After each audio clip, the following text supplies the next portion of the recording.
ಇದು ಪ್ರಚಾರ ಸಭೆ. ನಾನು ಇವತ್ತು ನಿಮ್ಮನ್ನೆಲ್ಲ ಭೇಟಿ ಮಾಡಿರ್ತಕ್ಕಂಥದ್ದು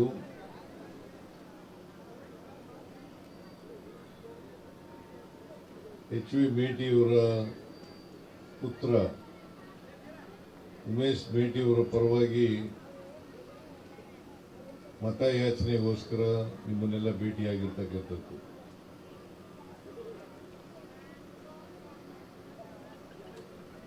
ಚುನಾವಣೆ, ಉಪಚುನಾವಣೆ ಈ ತಿಂಗಳು ಅಲ್ಲ, ಮುಂದಿನ ತಿಂಗಳು 9ನೇ ತಾರೀಕು ನಡೀತಾ ಇದೆ. 9ನೇ ತಾರೀಕು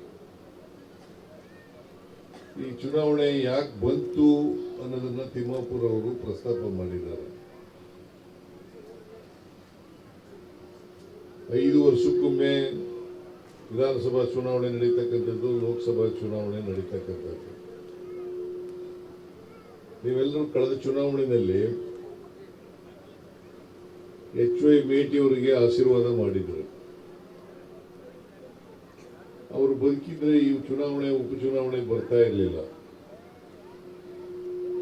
ಅವರು ಆಕಸ್ಮಿಕವಾಗಿ ಕಾಲ ಆದ್ರಿಂದ ಈ ಚುನಾವಣೆ ಬಂದಿದೆ.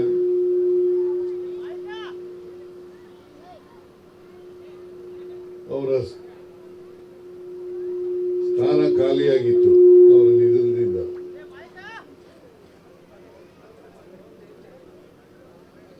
ಆ ಜಾಗವನ್ನ ಭರ್ತಿ ಮಾಡಲಿಕ್ಕೋಸ್ಕರವಾಗಿ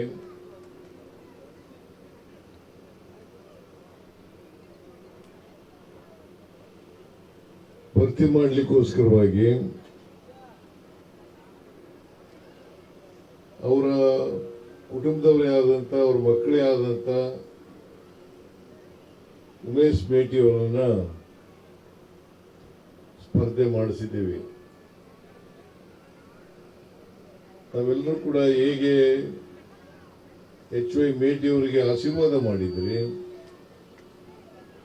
ಅದೇ ರೀತಿಯಾಗಿ ಉಮೇಶ್ ಮೇಟಿಯವರಿಗೂ ಕೂಡ ಆಶೀರ್ವಾದ ಮಾಡಬೇಕು ಅಂತೇಳಿ ತಮ್ಮಲ್ಲಿ ಪ್ರಾರ್ಥನೆಯನ್ನ ಮಾಡಲಿಕ್ಕೆ ಬಯಸ್ತಾ ಇದ್ದೇವೆ.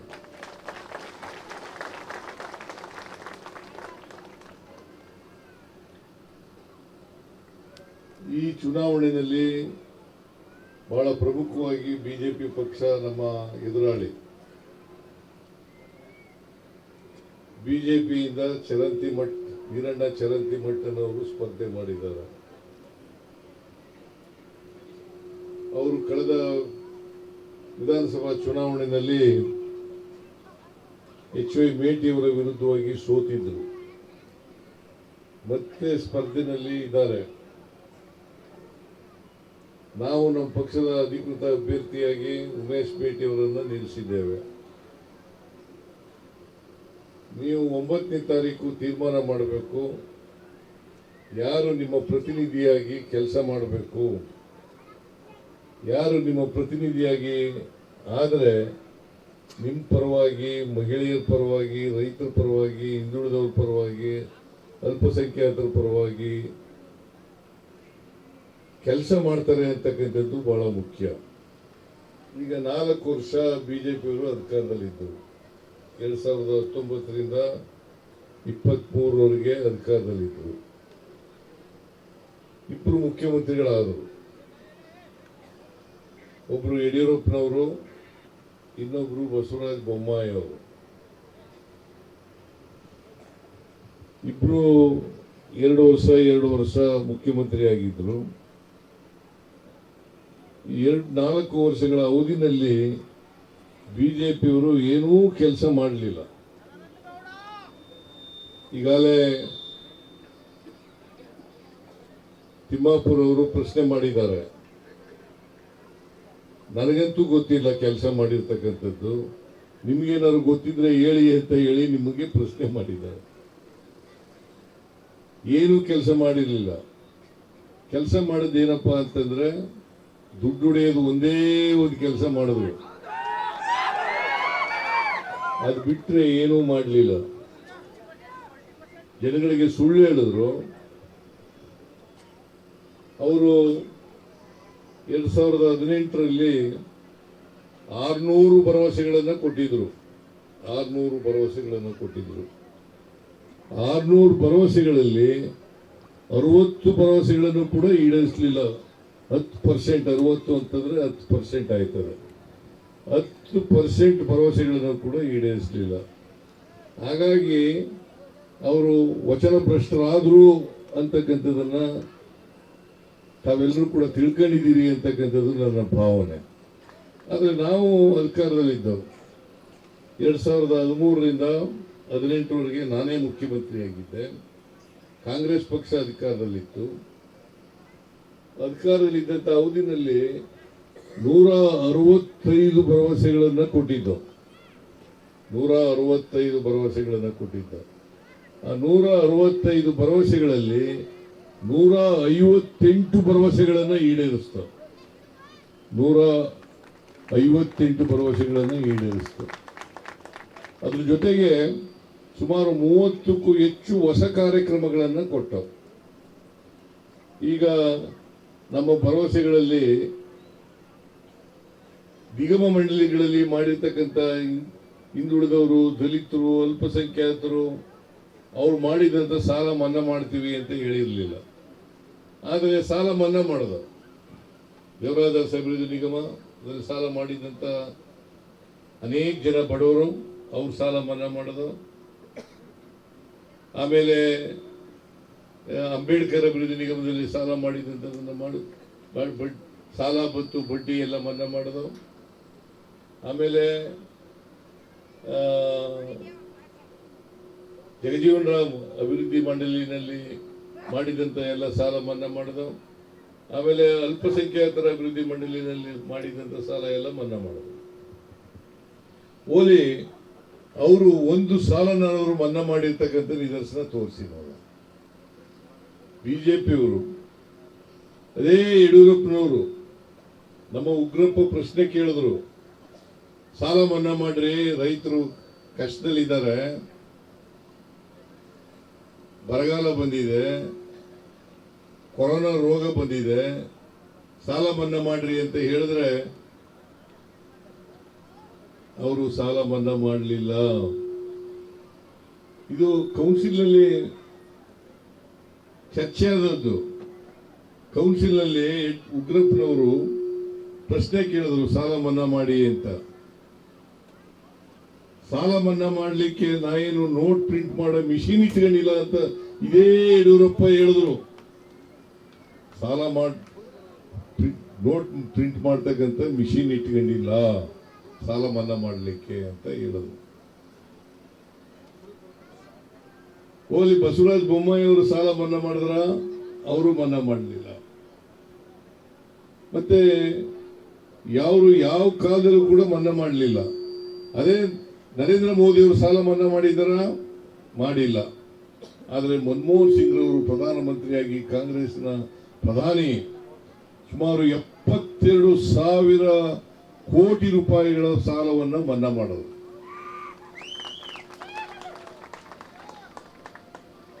ಈಗ ರೈತರು, ನೀವೆಲ್ಲ ಈ ಭಾಗದಲ್ಲಿ ಕಬ್ಬು ಜಾಸ್ತಿ ಬೆಳೀತೀರಿ.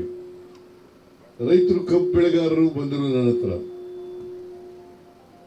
FRP ನಿಗದಿ ಮಾಡಿರ್ತಕ್ಕಂಥ ಹಣ ಸಾಲನ ನಮಗೆ ಜಾಸ್ತಿ ಕೊಡಬೇಕು ಅಂತೇಳಿ ಹೇಳಿದ್ರು. ನಾನು ರೈತ ಸಂಘಟನೆಗಳನ್ನೆಲ್ಲ ಕರೆದು, ಆಮೇಲೆ ಶುಗರ್ ಫ್ಯಾಕ್ಟರಿ ಅವರನ್ನೆಲ್ಲ ಕರೆದು ಒಂದು ಮೀಟಿಂಗ್ ಮಾಡಿದೆ. ಇಲ್ಲೇ ಶಿವಾನಂದ ಪಾಟೀಲ್ ಇಲ್ಲೇ ಕೂತಿದ್ದಾರೆ. ಮೀಟಿಂಗ್ ಮಾಡಿ 200 ರೂಪಾಯಿ ಜಾಸ್ತಿ ಮಾಡಿದೆ. ಅದ್ರ ಜೊತೆಗೆ 200 ರೂಪಾಯಿ ಜೊತೆಗೆ 50 ರೂಪಾಯಿ ಶುಗರ್ ಫ್ಯಾಕ್ಟರಿ ಮಾಲೀಕರು ಕೊಡಬೇಕು, 50 ರೂಪಾಯಿ ಸರ್ಕಾರ ಕೊಡಬೇಕು ಅಂತೇಳಿ ತೀರ್ಮಾನ ಮಾಡಿ ರೈತರನ್ನ ಉಳಿಸ್ತಕ್ಕಂಥ ಕೆಲಸವನ್ನು ಮಾಡಿದ್ರು. ಅದನ್ನ ಬಿಜೆಪಿ ಯಾಕೆ ಮಾಡಲಿಲ್ಲ? ಬಿಜೆಪಿಯವರು ಯಾವ ಕಾಲದಲ್ಲೂ ಕೂಡ ರೈತರ ಸಮಸ್ಯೆಗಳನ್ನು ಬಗೆಹರಿಸ್ತಕ್ಕಂಥ ಕೆಲಸವನ್ನು ಮಾಡಿಲ್ಲ. ಯಾವತ್ತಾರು ರೈತರ ಪರವಾಗಿ, ಕಬ್ಬು ಬೆಳೆಗಾರರ ಪರವಾಗಿ ಅವರು ದುಡ್ಡು ಕೊಟ್ಟಿರ್ತಕ್ಕಂಥದ್ದು ನೋಡಿದ್ದೀರಾ? ಕೇಳಿದ್ದೀರಾ ನೀವು?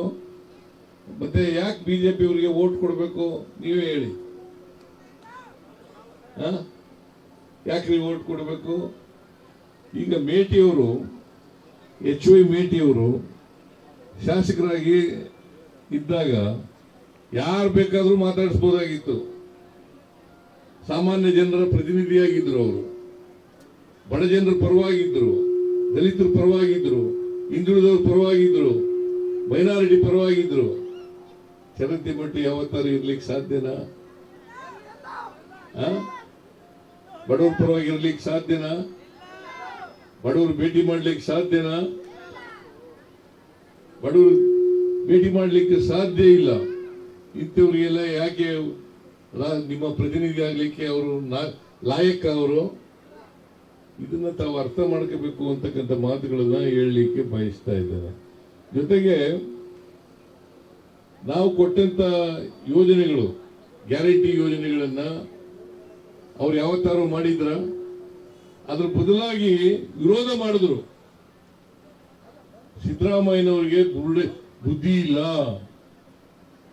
ಗ್ಯಾರಂಟಿ ಯೋಜನೆಗಳನ್ನ ಮಾಡ್ತಾ ಇದ್ದಾರೆ, ಇವುಗಳನ್ನ ಮಾಡಲಿಕ್ಕೆ ಸಾಧ್ಯ ಇಲ್ಲ, ಟ್ರೆಜರಿ ಖಾಲಿ ಆಗ್ಬಿಡ್ತದೆ ಅಂತೆಲ್ಲ ಮಾತಾಡಿದ್ರು. ನಾವು 2023 ಮೇ 20ನೇ ತಾರೀಕು ಅಧಿಕಾರಕ್ಕೆ ಬಂದ ತಕ್ಷಣ ಜೂನ್ ತಿಂಗಳಲ್ಲಿ ಶಕ್ತಿ ಯೋಜನೆಯನ್ನ ಜಾರಿ ಕೊಟ್ಟೋ ಇಲ್ವೋ ನಮ್ಮ ಶಕ್ತಿ ಯೋಜನೆ ಅಂದ್ರೆ ಗೊತ್ತಾ ನಿಮ್ಗೆ? ಸರ್ಕಾರಿ ಬಸ್ಗಳಲ್ಲಿ ಪುಕ್ಕಟೆಯಾಗಿ ಟ್ರಾವೆಲ್ ಮಾಡೋದು. ಮಾಡ್ತಾ ಇದ್ದೀರೋ ಇಲ್ಲ? ಮಾಡ್ತಾ ಇದ್ದೀರೋ ಇಲ್ಲ? ಮಾಡ್ತಾ ಇದ್ದೀವಿ. ಈ ಯೋಜನೆ ಯಾಕೆ ಮಾಡಕ್ ಆಗ್ಲಿಲ್ಲ ಅವ್ರು ಬಿಜೆಪಿ ಅವ್ರ ಕೈನಲ್ಲಿ? ಗೃಹಲಕ್ಷ್ಮಿ ಯೋಜನೆ 1,26,00,000 ಮನೆ ಯಜಮಾನಿಯರಿಗೆ ತಿಂಗಳಿಗೆ 2,000 ರೂಪಾಯಿಗಳನ್ನ ಕೊಡ್ತಾ ಇದ್ದೀವಿ. 2,000 ರೂಪಾಯಿ ಕೊಡ್ತಾ ಇದೀವೋ ಇಲ್ಲ? ಅದನ್ನ ಯಾಕೆ ಮಾಡ್ಲಿಲ್ಲ ಅವರು? ಗೃಹ ಜ್ಯೋತಿ ಯೋಜನೆ, ವಿದ್ಯುತ್ ಶಕ್ತಿ ಬಿಲ್ ಕಟ್ಟಾಗಿಲ್ಲ, 200 ಯೂನಿಟ್ ವರೆಗೆ ಫ್ರೀಯಾಗಿ ಉಳಿಸಬಹುದು. ಹೌದಲ್ಲ? ಬಿಲ್ ಕಟ್ತೀರಾ? ಯಾರು ಬಿಲ್ ಕಟ್ಟೋರು ಇದ್ರೆ ಕೈ ಎತ್ತಿ ನೋಡೋಣ. ಬಿಲ್ ಕಟ್ಟೋರು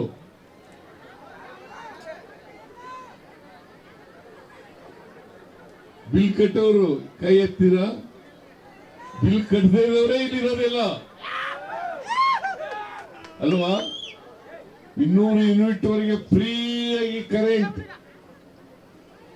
ನೀವು ಯಾರು ಬಿಲ್ ಕಟ್ಟಬೇಕಾಗಿಲ್ಲ. ಆಮೇಲೆ ಅನ್ನಭಾಗ್ಯ, ಹೊಟ್ಟೆ ತುಂಬ ಊಟ ಮಾಡ್ತೀರಾ ಇಲ್ಲ? ನಮ್ಮ ಊರಿನಲ್ಲಿ ಬಡವರೆಲ್ಲ ಅನ್ನ ಊಟ ಮಾಡ್ತಿಲ್ಲ. ನಿಮ್ ಕಡೆ ರೊಟ್ಟಿ, ಜೋಳದ ರೊಟ್ಟಿ ತಿಂತೀರಿ, ನಮ್ ಕಡೆ ಮುದ್ದೆ, ರಾಗಿ ಮುದ್ದೆ. ಆ ರಾಗಿ ಮುದ್ದೆ ತಿನ್ಬೇಕಾಗಿತ್ತು ಅಥವಾ ಜೋಳದ ಮುದ್ದೆ ತಿನ್ಬೇಕಾಗಿತ್ತು. ಅನ್ನ ಇರುವೇ ಇಲ್ಲ. ಹಬ್ಬ ಹರಿದಿನಗಳಲ್ಲಿ ಮಾತ್ರ ಅನ್ನ ಉಣ್ತಿದ್ದದು ನಾವು. ಹಬ್ಬ ಹರಿದಿನಗಳು ಅಥವಾ ನೆಂಟರು ಬಂದ್ರೆ ಮಾತ್ರ. ಈಗ ಎಲ್ಲರ ಮನೆಯಲ್ಲೂ ಕೂಡ ಪ್ರತಿದಿನ ಅನ್ನ ಮಾಡ್ತಕ್ಕಂಥ ಪರಿಸ್ಥಿತಿ ನಿರ್ಮಾಣ ಆಗಿದೆ. ಹೌದಲ್ಲ?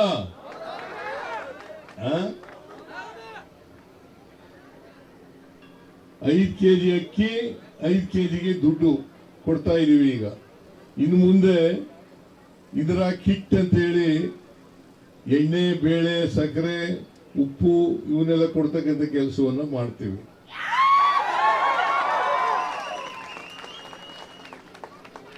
ಆಮೇಲೆ ಯುವ ನಿಧಿ, ಯಾರು ಉದ್ಯೋಗ ಇಲ್ಲ ಓದ್ಕೊಂಡಿರ್ತಾರೆ, ಆ ಓದ್ಕೊಂಡಿರೋರಿಗೆ ಪ್ರತಿ ತಿಂಗಳು ದುಡ್ಡು ಕೊಡ್ತಕ್ಕಂಥ ಕೆಲಸವನ್ನ ಮಾಡ್ತೀವಿ. ಯಾಕೆ ಬಿಜೆಪಿ ಮಾಡಲಿಲ್ಲ? ಅವ್ರಿಗೋಸ್ಕರ ಕೊಟ್ಟಿದ್ರಲ್ಲ ನೀವು ಕೊಟ್ಟಿರ್ಲಿಲ್ಲ. ಪಾಪ ಅವರು ಹಿಂಭಾಗಲಿಂದ ಬಂದ್ಬಿಟ್ಟಿದ್ರು. ನೀವೇನು ಅಧಿಕಾರ ಕೊಟ್ಟಿರಲಿಲ್ಲ ಅವರಿಗೆ. ಅವರು ಯಾವತ್ತೂ ಕೂಡ ಬಿಜೆಪಿಯವರು ಹಿಂದೆ 2008ರಿಂದ 2013 ಇದ್ರು. ಆಗಲೂ ಅಧಿಕಾರ ಸಿಕ್ಕಿರ್ಲಿಲ್ಲ, ಜನ ಕೊಟ್ಟಿರ್ಲಿಲ್ಲ, ಆಶೀರ್ವಾದ ಮಾಡಿರ್ಲಿಲ್ಲ. ಮತ್ತೆ 19ರಿಂದ 23 ಇದ್ರು, ಆಗಲೂ ಮಾಡಿರ್ಲಿಲ್ಲ. ಅವರೆಲ್ಲ ಹಿಂಭಾಗಲಿಂದ ಬರೋರು. ಆಪರೇಷನ್ ಕಮಲ 20 ಕೋಟಿ 25 ಕೋಟಿ ಕೊಟ್ಟು ಅಧಿಕಾರಕ್ಕೆ ಬಂದು ಲೂಟಿ ಹೊಡೆದು ಹೊಂಟೋದ್ರು. ಅವ್ರಿಗೆ ಓಟ್ ಕೊಡ್ತೀರ ಮತ್ತೆ ಹೇಳ್ರಿ? ಅವ್ರು ಓಟ್ ಕೊಡ್ಲಿಲ್ಲ. ನಾವು ನಮ್ಮ ಸರ್ಕಾರ ಬಂದ ಮೇಲೆ ಈ ಗ್ಯಾರಂಟಿ ಯೋಜನೆಗಳಿಗೆ ಪ್ರತಿ ವರ್ಷ 52,000 ಕೋಟಿ ರೂಪಾಯಿಗಳನ್ನ ಖರ್ಚು ಮಾಡ್ತಾ ಇದ್ದೀವಿ. ಎಷ್ಟು? 52,000. ಸರ್ಕಾರ ಖಾಲಿ ಆಗ್ಬಿಡ್ತದೆ, ದಿವಾಳಿ ಆಗ್ಬಿಡ್ತದೆ ಅಂತೆಲ್ಲ ಬಿಜೆಪಿಯವರು ನಮ್ಮ ಮೇಲೆ ಅಪಪ್ರಚಾರ ಮಾಡಿದ್ರು, ಟೀಕೆ ಮಾಡಿದ್ರು. ಆದರೂ ದಿವಾಳಿನೂ ಆಗಲಿಲ್ಲ, ಖಜಾನೆ ಖಾಲಿನೂ ಆಗಲಿಲ್ಲ. ಅಭಿವೃದ್ಧಿ ಕೆಲಸಗಳನ್ನು ಕೂಡ ಮಾಡಿದ್ದೀವಿ.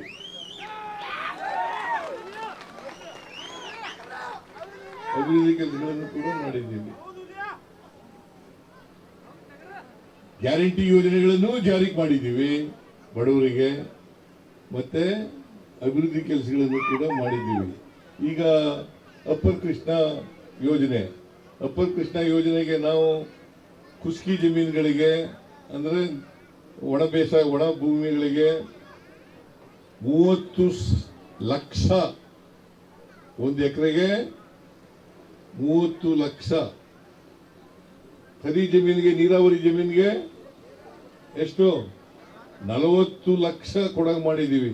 40 ಲಕ್ಷ. ಯಾಕೆ ಮಾಡಲಿಲ್ಲ? 2013ರಲ್ಲಿ ಕೋರ್ಟ್ನಲ್ಲಿ ಇತ್ಯರ್ಥ ಆಯಿತು ಅಪ್ಪರ್ ಕೃಷ್ಣ. 2013 ವರ್ಷಗಳಾಯಿತು. 13 ವರ್ಷಗಳು.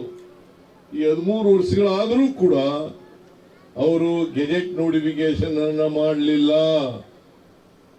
ಅವರು ಹೇಳಿದ್ರು ಕೇಂದ್ರದಲ್ಲಿ ಸರ್ಕಾರ, ಕರ್ನಾಟಕದಲ್ಲಿ ಸರ್ಕಾರ, ಎರಡೂ ಕಡೆ ಬಿಜೆಪಿನೇ ಇದ್ರೆ ಸುವರ್ಣ ಯುಗ ಆಗ್ಬಿಡ್ತದೆ ಅಂತ ಹೇಳಿದ್ರು. ಎರಡೂ ಕಡೆ ಇತ್ತಲ್ಲ ಸರ್ಕಾರ, ಕೇಂದ್ರದಲ್ಲೂ ಅವರೇ ಇದ್ರಲ್ಲ, ಇಲ್ಲೂ ಅವರೇ ಇದ್ರಲ್ಲ. ಯಾಕೆ ಗೆಜೆಟ್ ನೋಟಿಫಿಕೇಶನ್ ಮಾಡಿಸ್ಲಿಲ್ಲ? ಚರಂತಿ ಮಠಕ್ಕೆ ಕೇಳಬೇಕು ನೀವು, ಬಿಜೆಪಿ ಅವರಿಗೆ ಕೇಳಬೇಕು ಪ್ರಶ್ನೆಯನ್ನ. ಯಾಕೆ ಗೆಜೆಟ್ ನೋಟಿಫಿಕೇಶನ್ ಆಗಲಿಲ್ಲ? ಯಾಕೆ ಪರಿಹಾರವನ್ನು ಕೊಡಲಿಲ್ಲ? ಕೇಳ್ತೀರಾ? ದಯಮಾಡಿ ಇದನ್ನೆಲ್ಲ ವಿಚಾರ ಮಾಡಿ ನಮ್ಮ ಅಭ್ಯರ್ಥಿಗೆ ತಾವೆಲ್ಲ ಆಶೀರ್ವಾದವನ್ನ ಮಾಡಬೇಕು. ಮಾಡ್ತೀರಾ? ಮಾಡ್ತಿರಲ್ಲ? ನಾವು ಬಂದ್ಮೇಲೆ ಮೆಡಿಕಲ್ ಕಾಲೇಜ್ಗೆ ಶಂಕುಸ್ಥಾಪನೆ ಮಾಡಿದ್ದೀವಿ ಈಗ ಅಲ್ವಾ? ಬಾಗಲಕೋಟೆಯಲ್ಲಿ ಒಂದು ಮೆಡಿಕಲ್ ಕಾಲೇಜ್ ಬೇಕು ಅಂತೇಳಿ HY ಮೇಟಿ ಅವರ ಆಸೆಯಾಗಿತ್ತು. ಅವರು 16-17ರಿಂದ ಕೇಳುತ್ತಲೇ ಬಂದಿದ್ರು. ನಾನು ಈ ವರ್ಷ 2025-26ರಲ್ಲಿ ಘೋಷಣೆ ಮಾಡಿದ್ದೆ, ಮೆಡಿಕಲ್ ಕಾಲೇಜು ಕೊಡ್ತೀನಿ ಅಂತ ಹೇಳಿದ್ದೆ. ಆದರೆ ಶಂಕುಸ್ಥಾಪನೆ ಮಾಡೋ ಅಷ್ಟೊತ್ತಿಗೆ ಅವರು ಬದುಕಿರಲಿಲ್ಲ. ಯಾರು? HY ಮೇಟಿ ಅವರು. ಅವರು ಅಷ್ಟೊತ್ತಿಗೆ ಕಾಲ ಆಗಿದ್ರು. ಇವತ್ತೇನಾದರೂ ಬಾಗಲಕೋಟೆಗೆ ಮೆಡಿಕಲ್ ಕಾಲೇಜು ಬಂದಿದ್ರೆ ಅದಕ್ಕೆ ಕಾರಣ HY ಮೇಟಿ ಅವರು. HY ಮೇಟಿ ಅವರು. ಮತ್ತೆ HY ಮೇಟಿ ಅವರ ಮಗನಿಗೆ ಆಶೀರ್ವಾದ ಮಾಡಬೇಕಲ್ವಾ? ಮಾಡ್ತೀರಾ? ಇಲ್ಲ ಮಾಡ್ತೀರಿ ಅಲ್ವೇನಮ್ಮ? ನಾನು ಒಂದು ಘೋಷಣೆ ಮಾಡಿದ್ದೆ. ಏನಪ್ಪಾ ಅಂತಂದ್ರೆ, ಪ್ರತಿ ಜಿಲ್ಲಾ ಕೇಂದ್ರದಲ್ಲಿ ಒಂದು ಮೆಡಿಕಲ್ ಕಾಲೇಜ್ ಇರಬೇಕು, ಒಂದು ಆಸ್ಪತ್ರೆ ಇರಬೇಕು, ಸೂಪರ್ ಸ್ಪೆಷಾಲಿಟಿ ಆಸ್ಪತ್ರೆ ಇರಬೇಕು, ಒಂದು ಟ್ರಾಮಾ ಸೆಂಟರ್ ಇರಬೇಕು ಅಂತ ಹೇಳಿ ಘೋಷಣೆ ಮಾಡಿದ್ದೆ. ಈಗಾಗಲೇ ಸುಮಾರು 24-25 ಜಿಲ್ಲೆಗಳಲ್ಲಿ ಮೆಡಿಕಲ್ ಕಾಲೇಜ್ಗಳನ್ನು ಮಾಡಿದ್ದೇವೆ, ಆಸ್ಪತ್ರೆಗಳನ್ನು ಮಾಡಿದ್ದೇವೆ. ಅವ್ರು ಯಾಕೆ ಮಾಡಲಿಲ್ಲ? 4 ವರ್ಷ ಇದ್ರಲ್ಲಪ್ಪ, ಮೆಡಿಕಲ್ ಕಾಲೇಜ್ ಮಾಡ್ಬೋದಾಗಿತ್ತಲ್ಲ, ಯಾಕೆ ಮಾಡಲಿಲ್ಲ? ಯಾಕ್ರಿ ಮಾಡಲಿಲ್ಲ ಅವರು? ಮತ್ತೆ ಅವ್ರಿಗೆ ಓಟ್ ಕೊಡ್ಬೇಕಾ? ಕೊಡಬಾರ್ದಲ್ಲ? ಕೊಡಬಾರ್ದಲ್ವ ನಮ್ಮ ಇವರಿಗೆ? ನೀವು ಓಟ್ ಕೊಟ್ರೆ ಗ್ಯಾರಂಟಿ ಯೋಜನೆಗಳನ್ನು ನಿಲ್ಲಿಸ್ಬಿಡ್ತಾರೆ. ಅನೇಕ ರಾಜ್ಯಗಳಲ್ಲಿ ನಿಲ್ಲಿಸ್ಬಿಟ್ಟಿದ್ದಾರೆ. ಮಹಾರಾಷ್ಟ್ರದಲ್ಲಿ ನಿಲ್ಲಿಸಿದ್ದಾರೆ, ಮಧ್ಯಪ್ರದೇಶದಲ್ಲಿ ನಿಲ್ಲಿಸಿದ್ದಾರೆ, ಬಿಹಾರ್ನಲ್ಲಿ ನಿಲ್ಲಿಸಿದ್ದಾರೆ. ಹಿಂಗೆ ಅನೇಕ ರಾಜ್ಯಗಳೆಲ್ಲ ನಿಲ್ಲಿಸ್ಬಿಡ್ತಾರೆ. ಇದಕ್ಕೋಸ್ಕರ ಕೊಡ್ಬೇಕು ಅವ್ರಿಗೆ ಓಟ್ನ. ಮತ್ತೆ ನಮ್ಮ ಸರ್ಕಾರ ಇರೋದು, ನಮ್ಮ ಸರ್ಕಾರ ಇನ್ನ 2 ವರ್ಷ ನಾವೇ ಇರ್ತೀವಿ ಅಧಿಕಾರದಲ್ಲಿ. 28ನೇ ಇಸ್ವಿ ವಿಧಾನಸಭಾ ಚುನಾವಣೆ ಬರ್ತದೆ, ಮತ್ತೆ ನಾವೇ ಗೆಲ್ತೀವಿ. ನಾವೇ ಗೆಲ್ತೀವಿ ಅಲ್ವಾ?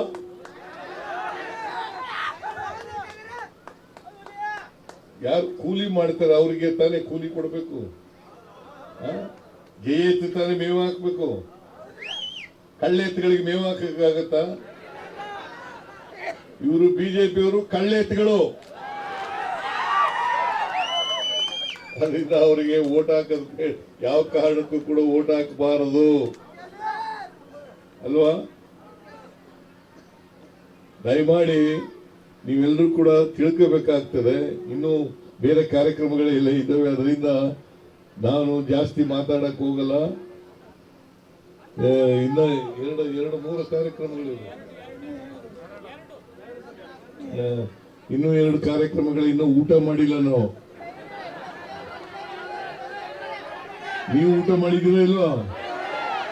ಊಟ ಮಾಡ್ಕೊ ಬಂದಿದ್ದೀರಿ, ನಾವು ಇನ್ನೂ ಊಟ ಮಾಡಿಲ್ಲ. ಆದರೆ ಇವತ್ತು ಮೇಟಿಯವರ ಆತ್ಮಕ್ಕೆ ಶಾಂತಿ ಸಿಗಬೇಕಾದ್ರೆ ಅವರ ಮಗನನ್ನ ಗೆಲ್ಲಿಸಲೇಬೇಕು. ಅವರು ಮಲ್ಲಿಕಾರ್ಜುನ್ ಟಿಕೆಟ್ ಕೇಳಿದ, ಇವನು ಉಮೇಶ್ ಕೇಳಿದ್ದ, ಮಾದೇವಿನೂ ಕೇಳಿದ್ಲು. ಆಮೇಲೆ ನೀವು ಯಾರಿಗಾರ ಕೇಳಿಯಪ್ಪ, ಆದ್ರೆ ಒಬ್ಬರಿಗೆ ಟಿಕೆಟ್ ಕೊಡೋದು ಹೈಕಮಾಂಡ್ನವರು ಯಾರಿಗೆ ತೀರ್ಮಾನ ಮಾಡ್ತದೆ ಅವ್ರಿಗೆಲ್ಲರೂ ಒಗ್ಗಟ್ಟಾಗಿ ಮಾಡಬೇಕು ಅಂತೇಳಿ ನಾನು ಒಪ್ಸಿದ ಮೇಲೆ ಈಗ ಉಮೇಶ್ ಮೇಟಿಯವರಿಗೆ ಹೈಕಮಾಂಡ್ನವರು ತೀರ್ಮಾನ ಮಾಡಿದ್ದಾರೆ. ಉಮೇಶ್ ಮೇಟಿಯವರನ್ನ ಗೆಲ್ಲಿಸಿ ಕಳಿಸ್ಬೇಕಲ್ವಾ? ಅವ್ರ ಕೆಲಸಗಳೆಲ್ಲ ಮುಂದುವರಿಬೇಕಲ್ಲ, ನಿಮ್ ಕೆಲಸಗಳೆಲ್ಲ ಮುಂದುವರಿಬೇಕಲ್ಲ. ನಮ್ಮ ಸರ್ಕಾರ ಇದೆ. ಮೇಟಿಯವ್ರ ಮಗ ಮೇಟಿ ಸ್ಥಾನಕ್ಕೆ ನಿಂತಿರ್ತಕ್ಕಂಥ ವ್ಯಕ್ತಿ ಇವ್ರು ಗೆದ್ರು ತಾನೆ ಅವ್ರು ಏನೇನು ಮಾಡಿದ್ದಾರೆ ಕೆಲಸಗಳನ್ನೆಲ್ಲ ಮುಂದುವರಿಸಲಿಕ್ಕೆ ಸಾಧ್ಯ ಆಗೋದು. ಇವ್ರು ನಮ್ಮ ಹತ್ರ ಬರೋ ರೀತಿಯಲ್ಲಿ ಚರಂತಿ ಮಠ ಬರಕ್ಕಾಗತ್ತಾ? ಇವರು ಹಠ ಮಾಡಿ ಕೆಲಸ ಮಾಡೋ ರೀತಿಯಲ್ಲಿ ಚರಂತಿ ಮಠ ಮಾಡಿಸಕ್ಕಾಗತ್ತಾ? ಆದ್ರಿಂದ ದಯಮಾಡಿ ನೀವೆಲ್ಲರೂ ಕೂಡ ಉಮೇಶ್ ಮೇಟಿ ಅವರನ್ನ ಈ ಸಾರಿ ಗೆಲ್ಸಿ ಆಶೀರ್ವಾದ ಮಾಡಬೇಕು. ಮಾಡ್ತೀರಲ್ವಾ? ಅದು ಕೇಳಕ್ಕೋಸ್ಕರ ನಾನು ಮುಖ್ಯಮಂತ್ರಿಯಾಗಿ ಬಂದಿಲ್ಲ, ಪಕ್ಷದ ಕಾರ್ಯಕರ್ತನಾಗಿ ಬಂದಿದ್ದೇನೆ. ದಯಮಾಡಿ ನೀವೆಲ್ಲರೂ ಕೂಡ ಒಟ್ಟಾಗಿ ಅವತ್ತು ಮತಗಟ್ಟೆಗೆ ಹೋಗಿ ಇವರ ನಂಬರ್ ಎಷ್ಟು? 1 ಆ 1ನೇ ಮತಗಟ್ಟೆ ಮೂಲಕ ಇವರ ಹೆಸರು ಇರ್ತದೆ, ಚಿಹ್ನೆ ಇರ್ತದೆ, ಹಸ್ತ. ಆಮೇಲೆ ಅದ್ರ ಮುಂದೆ ನೀವು ಬಟನ್ ಒತ್ತಿ ವೋಟ್ ಹಾಕ್ಬೇಕು. ಹಾಕ್ತೀರಿ ಅಲ್ವಾ? ದಯಮಾಡಿ ಆ ಕೆಲಸನ 9ನೇ ತಾರೀಕು ಬೆಳಿಗ್ಗೆ ಮಾಡಬೇಕು ಅಂತೇಳಿ ನಿಮ್ಮಲ್ಲಿ ಅತ್ಯಂತ ಕಳಕಳಿಯಿಂದ ಪ್ರಾರ್ಥನೆ ಮಾಡಿ ನಿಮಗೆಲ್ಲ ನಮಸ್ಕಾರ ಹೇಳಿ ನನ್ನ ಮಾತುಗಳನ್ನು ಮುಗಿಸ್ತೇನೆ. ಜೈ ಹಿಂದ್, ಜೈ ಕರ್ನಾಟಕ. ಈ ವಿಡಿಯೋ ನಿಮಗೆ ಇಷ್ಟವಾದಲ್ಲಿ ಲೈಕ್ ಮಾಡಿ, ಶೇರ್ ಮಾಡಿ, ಸಬ್ಸ್ಕ್ರೈಬ್ ಮಾಡಿ.